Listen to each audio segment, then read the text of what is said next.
In this video, I'll be showing you guys how to use the new passwords app on iOS 18. So once you guys do install the new iOS 18 update, you will see an app called Passwords. So you can just swipe right and then you'll see the app over here. You can just open on the app. And the first thing it's going to say is that Passwords is locked and it does require Face ID to in fact open. And so basically this app just allows you to easily save and autofill passwords with secure encryption, and all of this is done seamlessly through your Apple devices.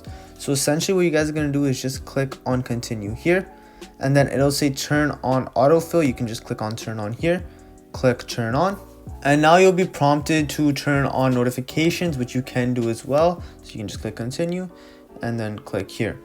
And now you guys can see all of your passwords here organized into sections like Wi-Fi, code, security, etc. So all these passwords will also in fact need face identification to actually open here. So you can see my TikTok account here and everything here. It's gonna say no saved passkeys if you don't have any passwords there. And what you guys can do is just click on the actual password here, and it'll basically just show the website or whichever app that you are storing it in. And you guys can also see your email here, your Apple account, and all of that. And if you guys do want to update a password, all you need to do is just click on edit here.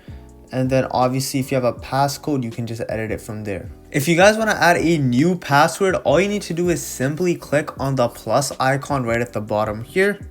And then you'll be prompted to this new password page. And then you can just write the name of the password, app, or label.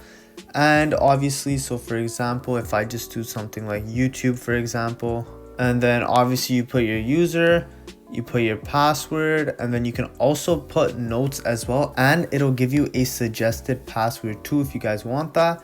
And then also what you guys can do is there's another feature called security, where it tells you if your passwords have been compromised or if they're at risk of being compromised, and you can change and then check further details by then clicking on the compromised password. But because I don't have any passwords on this app, I don't have to click anything. Anyways, I hope this video helped. If it did, please leave a like and subscribe. Thanks for watching.